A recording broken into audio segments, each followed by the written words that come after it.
Assalamualaikum warahmatullahi wabarakatuh.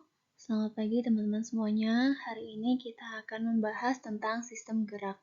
Secara garis besar, sistem gerak terbagi menjadi dua, yaitu alat gerak aktif dan alat gerak pasif.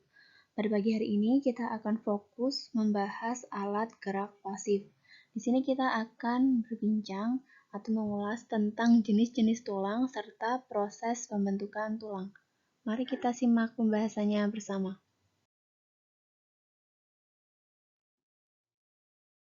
Skema pembagian atau klasifikasi dari jaringan tulang, teman-teman bisa simak skemanya. Jadi jaringan tulang terbagi menjadi dua, yaitu ada tulang keras serta tulang rawan atau disebut sebagai kartilago.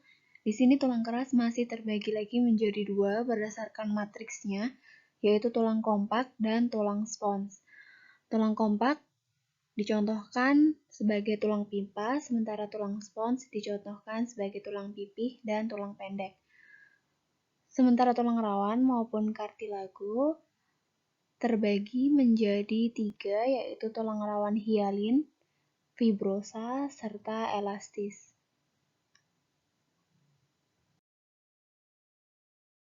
Oke, untuk pembahasan yang pertama kita akan mengulas terlebih dahulu tentang tulang sejati atau disebut juga sebagai tulang kompak.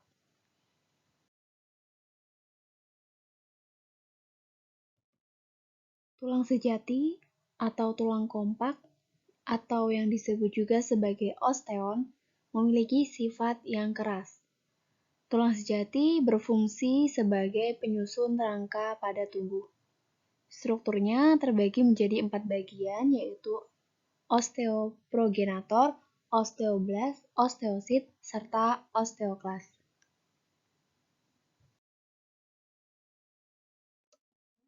Struktur tulang sejati atau osteon.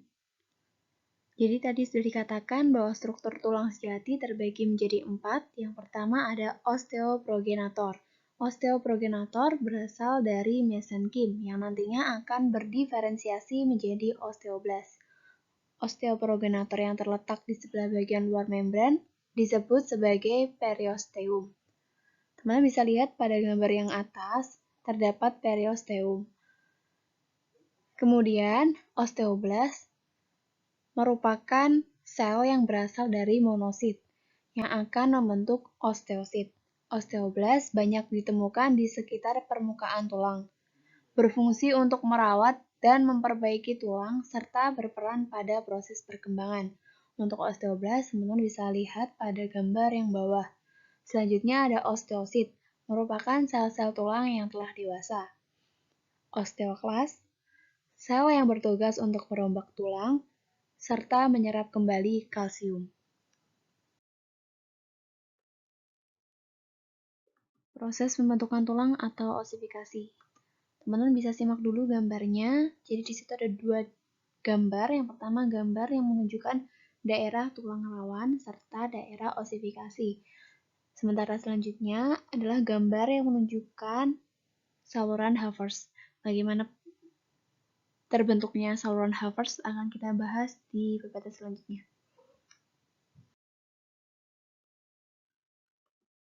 Proses pembentukan tulang atau osifikasi. Jadi pada gambar di PPT sebelumnya ada daerah rawan serta daerah osteon. Daerah osteon akan terbentuk setelah daerah rawan terbentuk terlebih dahulu. Pertama, proses terbentuknya tulang sendiri atau osteon itu terjadi setelah terbentuknya tulang rawan. Tulang rawan berasal dari sel-sel mesenkim. Setelah tulang rawan atau kartilago ini terbentuk, bagian dalamnya akan berongga dan terisi secara keseluruhan oleh osteoblast.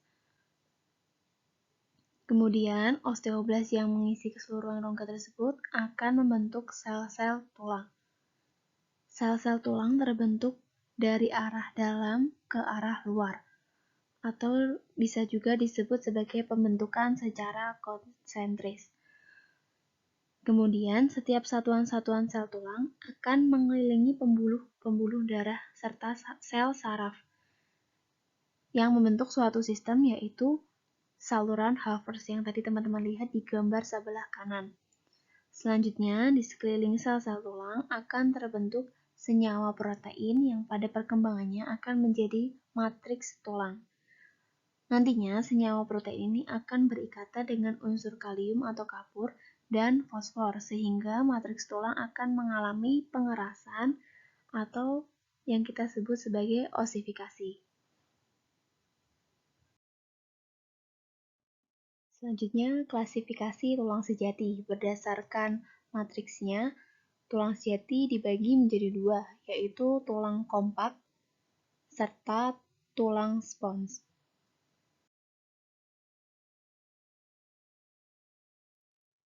Tulang kompak. Jadi secara karakteristiknya, tulang kompak memiliki matriks rapat dan padat yang mengandung zat kapur serta fosfor.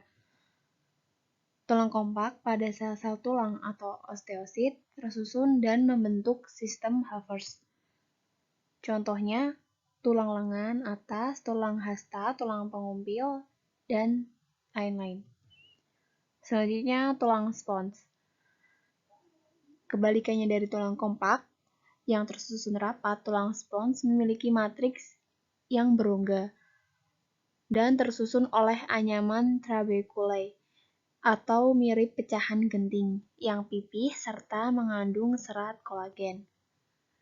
Rongga yang ada pada tulang spons diisi dengan jaringan sumsum tulang. Contohnya tulang pipih dan pendek. Nah, ini sekilas gambar tentang tulang kompak dan tulang spons. Selanjutnya, kita akan membahas klasifikasi tulang sejati berdasarkan bentuknya. Terbagi menjadi 3, yaitu tulang pipa, tulang pipih, serta tulang pendek. Kita akan membahas terlebih dahulu tentang tulang pipa. Karakteristik dari tulang pipa memiliki bentuk bulat panjang serta berongga. Ujung tulang pipa terdapat perluasan yang disebut bongkol yang berfungsi sebagai penghubung antar tulang. Contohnya pada tulang betis, tulang hasta, dan tulang pengumpil. Tulang pipa pada orang dewasa maupun pada anak-anak memiliki perbedaan. Perbedaannya terletak pada cakra epifisis. Cakra epifisis pada anak-anak banyak mengandung osteoblast. Sementara pada orang dewasa, cakra epifisisnya mengalami proses osifikasi, sehingga tulangnya menjadi lebih keras. Strukturnya bisa teman-teman lihat pada gambarnya, jadi tulang pipa itu tersusun atas tulang kompak dan tulang spons.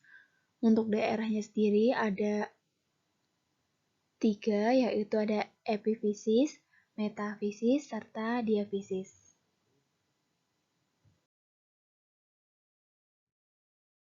Selanjutnya, tulang pipih. Tulang pipih memiliki bentuk pipih seperti namanya atau gepeng yang di dalamnya terdapat rongga seperti spons. Tersusun atas 2 lempengan tulang, yaitu tulang kompak dan tulang spons. Memiliki fungsi sebagai pelindung atau memperkuat bagian tubuh. Contohnya tulang belikat, tulang tengkorak, dan tulang rusuk. Teman-teman bisa melihat di gambar, itu adalah salah satu contoh tulang belikat yang berbentuk pipih atau gepeng. Tulang pendek. Seperti namanya, tulang ini berbentuk pendek dan bulat. Di dalamnya terdapat sumsum merah yang cukup banyak. Contohnya pada pangkal kaki, pangkal lengan, serta ruas-ruas tulang punggung.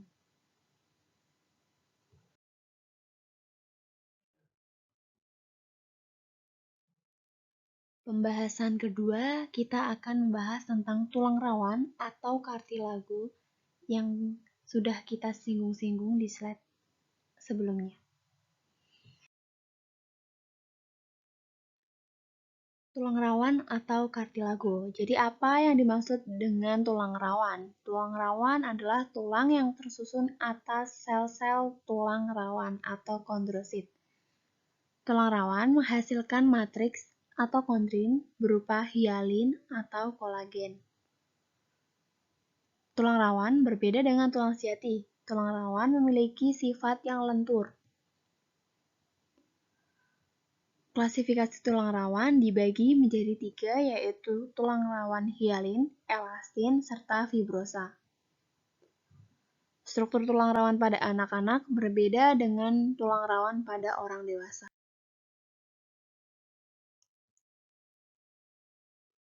Pada slide sebelumnya kita menyinggung bahwa tulang rawan pada anak-anak berbeda dengan orang dewasa.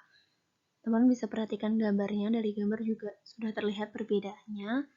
Tapi untuk lebih jelasnya, pada anak-anak tulang rawannya banyak mengandung kondrosit serta berasal dari mesenkim. Sementara pada orang dewasa, tulang rawannya berasal dari selaput tulang rawan. Dan yang lebih banyak yaitu kondrinnya atau matriksnya. Klasifikasi tulang rawan.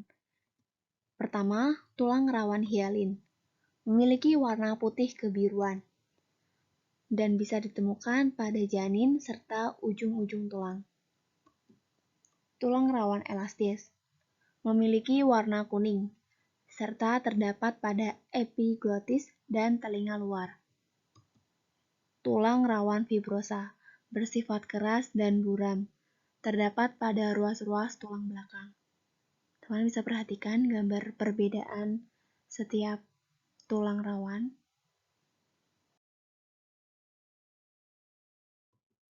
Pagi ini karena kita berbicara tentang tulang, alangkah lebih baiknya kita mengetahui fungsi dari tulang sendiri. Yang pertama yaitu memberi bentuk tubuh. Yang kedua, melindungi organ tubuh yang vital. Yang ketiga, menahan atau menegakkan tubuh. Yang keempat, tempat pembentukan sel darah. Yang kelima, tempat menyimpan mineral terutama kalsium dan fosfor. Yang keenam, tempat penyimpan cadangan lemak di sumsum kuning. Yang ketujuh, tempat melekatnya otot. Otot sendiri merupakan alat gerak aktif yang akan kita bahas di pertemuan selanjutnya. Terima kasih kepada teman-teman yang sudah menonton dan menyimak video pembelajaran materi sistem gerak dengan baik. Semoga apa yang kita perbincangkan di pagi hari ini membawa manfaat untuk kita semua. Sekian dari saya. Wassalamualaikum warahmatullahi wabarakatuh.